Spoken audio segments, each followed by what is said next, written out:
Hey guys, what's up? It's Joe Detective investigating favorite albums, and today I'm going to be doing a mini albums review where I talk about a bunch of albums. And holy ball sacks, I am back in this legendary location. I honestly thought I would never see this place ever again in my life, but I guess the universe decided to be a little bit forgiving to me this time around and allow me to come back to my favorite place in the world, my bedroom. So welcome back. So anyways, yeah, I am going to be doing a video where I talk about 8 albums in a very fast succession, and I've been planning to do this video for like months already, and I never got around to it. And these are a bunch of albums that I would give a full-length review to if I have a lot of time, but I just don't, as you can probably tell. And so from now on, and probably until the rest of my life, I'm going to be doing more of these quick reviews than actual full-length reviews, because y'all are not watching those shit either. Starting off, we have the new Miley Cyrus album, Something Beautiful. And, you know, despite the fact that I really love making fun of these mainstream big pop artists, I do have to say that it's great to hear Miley Cyrus kind of mature her sound and develop her own style throughout her entire discography. And yeah, Something Beautiful here is a pretty interesting album because this is Miley Cyrus essentially sort of breaking the mold, and instead of just being confused on what the hell she is doing, it feels like for the first time Miley Cyrus really knows what she wants to do. And again, prior to Something Beautiful, we have Miley Cyrus trying to be this crazy shock factor sex symbol. We have Miley Cyrus going country, we have Miley Cyrus going rock, and Miley Cyrus doing disco. But this one here is Miley Cyrus being, you know what, I'll just stick to this art pop thing. Nothing too crazy, but passionate and artsy, and it's pretty respectable. The title track starts off kind of moody and relaxing, but then we are hit with these big horns. I feel like I'm in Dune, the movie. It reminds me of the Dune soundtrack for some reason. The track Golden Burning Sun features some of the best Miley Cyrus vocals I've ever heard in my life. And then the track Walk of Fame with Brittany Howard is an awesome groovy dance pop song. It's part 70s vintage disco, part arena-sized synth pop anthem.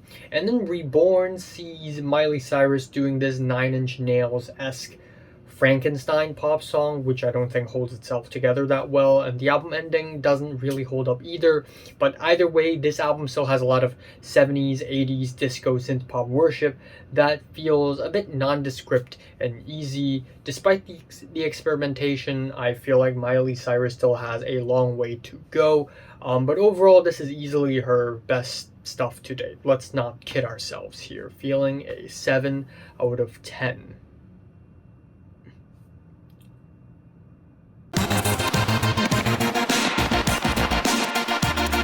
Addison Rae, TikToker, influencer, releases her, finally, her first studio album with the very creatively titled Addison. So yeah, I mean, if you've seen my worst songs video, you probably heard me mention Addison Rae a few years ago when she released like one of the most generic, annoying songs ever, and now we have a whole album of that, essentially. The interesting thing is, before this album, or this album cycle, Addison Rae used to make very generic pop music, very Disney Channel, very friendly, but I guess she is beginning to rebrand herself as this sexy SoCal vibes girl. Ooh, listening to music and being naked in a car. With the release of Diet Pepsi, I believe is the name of the song. The music video was generated a lot of noise. People were like, oh my god, Addison Rae is showing a side of herself that she's never shown the world before. But man, I've played these games before. I know what's going on. This is as boring and as generic and as safe and as inoffensive as ever still. Every single track pretty much follow a similar formula. We have some pretty moody, spacey instrumentals, the most lowest common denominator lyrics, and the whole album is just very uninspired and bland. There's a few highlights though. We have the track Aquamarine with the cutesy little keyboard licks and bass keyboards and house beats. I thought that was pretty fun. Fame is a Gun.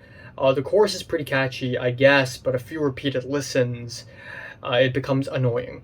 The track Headphones On does this moody 90s spacey thing, and you know what? I think it sounds pretty cool. The track In the Rain also offers some pretty nice vocal layers and organic sequence beats.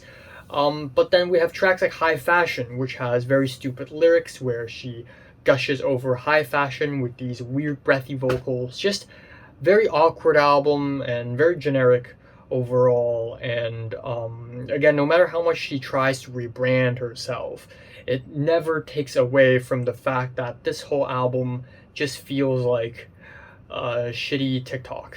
Yeah, 4 out of 10.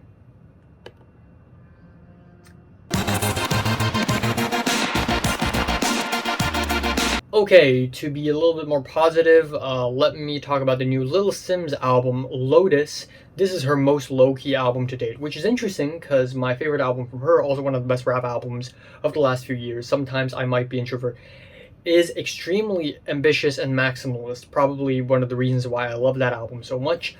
That said though, even though Lotus is her most low-key and also very introspective, I like that a lot of rappers nowadays love doing this, personal introspective thing. You see Tyler the Creator doing it, you see JPEG Mafia doing it, you see Kendrick doing it, and now you see Lil Simz doing it. That said, this album is still very versatile and very eclectic. We have 2 tracks here that feature Obang Jayar, who was also featured on Sometimes I Might Be Introvert on one of my favorite tracks off of that album. He's featured twice here, one on the track Flood, which is this really skeletal, malicious, dare I say, scary track with hushed vocals, and the other being Lion, which is so much more chilled, but just as vigilant and danceable and groovy. And these 2 tracks are amazing. We have the track Young, which is this dumb, fun, playful banger. It's definitely not Lil Simz' usual MO, but it's so cheeky and cartoony, it could throw a lot of people off. For me, not a big fan. I just think it's a little bit theater kid, where Lil Simz does this goofy accent. It's a little too theater for me, but I think for some people it could work really well. The track Free is really nice, really laid back and jazzy, beautiful string samples as well. And then you have the later cuts like Blood, where it's essentially an argument between a brother and a sister, sort of unpacking their feelings and emotions. Again, sometimes it's very theater kid, but then it's also really emotional and personal, you have to admit. And then the title track, it's just one of the most emotionally driven performances of the entire album, and just these gorgeously dense instrumentals. Yeah, overall pretty solid album, liking it. I don't think it's like her best, but it's still good. Probably like a light to decent 8. Yeah.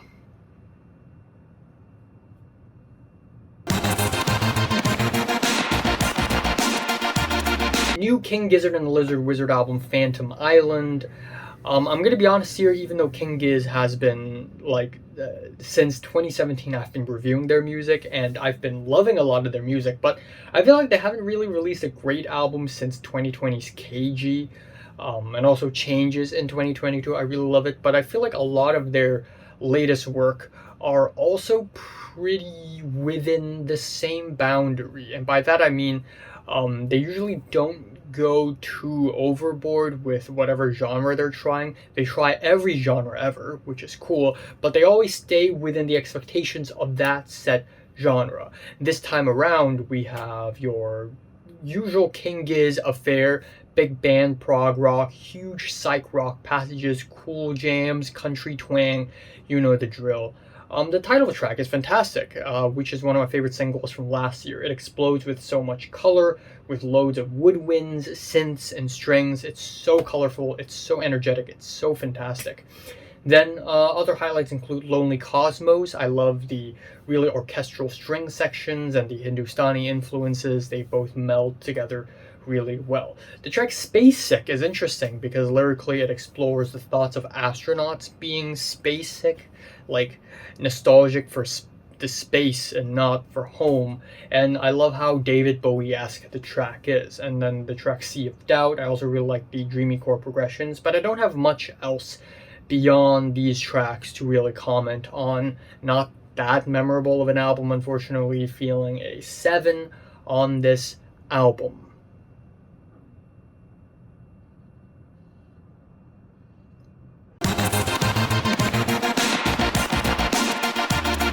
I'm gonna turn on the AC here because it's getting really concerningly hot. So let's move on with a shitty album that is Lil Wayne's new album, The Carter 6. This album is really bad. Lil Wayne, I think he's arrived at a point where a lot of people has already recognized him as a great rapper, especially in the 2000s and the early 2010s. He is extremely influential, really powerful rapper, but he's past his prime, and the more he tries to catch up on newer hip-hop trends, the more awkward, and I hate this word, boomerish he gets. And on this album he tries all kinds of different genres, like industrial boom bap on the track Bells, or trap rap on Hip Dash Hop. Yeah, I think the beats are not boring. They're very interesting, but they're just terrible. They're like everything in the kitchen sink. They're super messy, and the hooks and the choruses are so bad, they're laughable. Again, Bells. There is this blatantly racist bar against Asians that I kind of have to call out. And I think the worst song here, it's between Maria and Island Holiday. But Maria, when I looked at the track list and I saw featuring Andrea Bocelli, the singer, I was like, what the fuck? So curiosity got the better of me. I listened to it, and this is literally one of the most insane things I've listened to this year. Because this track is Lil Wayne rapping over Ave Maria, except with a trap beat slapped on top of it. And he's not even reinterpreting Ave Maria. Ave Maria isn't like chopped up and pitched or anything. No, it's just the song itself with a trap beat on it, and it's not even on beat. It's not the trap beat, and the song itself is in two different paces, and Lil Wayne raps over it, and it's insane. What the fuck is going on? And then Island Holiday, apparently it's like a Weezer interpolation, but it just sounds like a cartoony Disney Channel tropical island pop song that kind of just came out of nowhere, and these auto-tune layers are just hideous. So yeah, 3 out of 10. Strong 2. Hell, strong 2. Actually, let's just give it a strong 2. I don't know.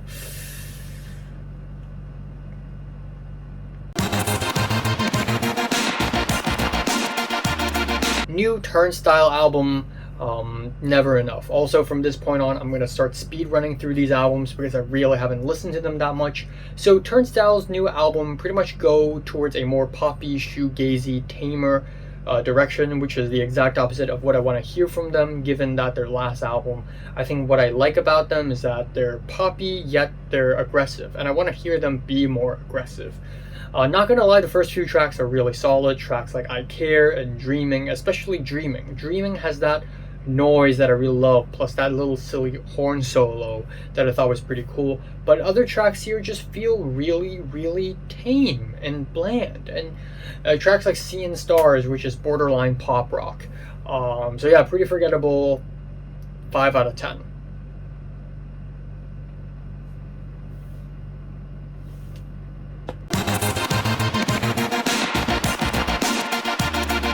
Okay, Horsegirl, Phonetics On and On. This album's released like 5 months ago. I haven't really caught up on it. I listened to it, and man, I'm like, I think a lot of this album is really good, don't get me wrong, but I'm kind of sick of these cutesy little indie amateurish rock bands. You know, little cute little DIY rock bands. I feel like we're already past that time.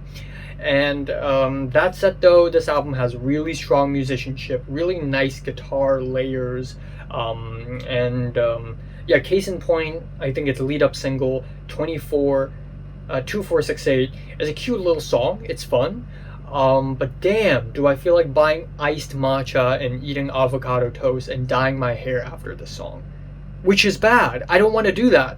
So yeah, Still very good though. Still very good. Don't get me wrong. 7 out of 10.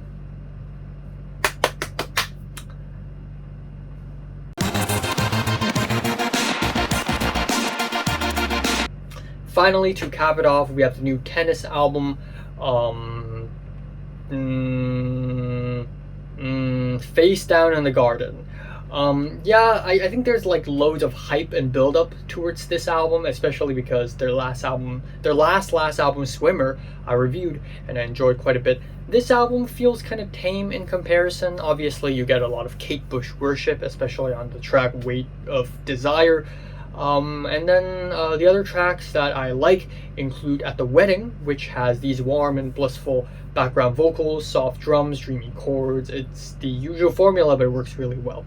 And 12 Blown Tires, which is like a feel-good rock jam in slow motion. But aside from that, there's nothing too groundbreaking or memorable about this album. I don't feel like re-listening to it.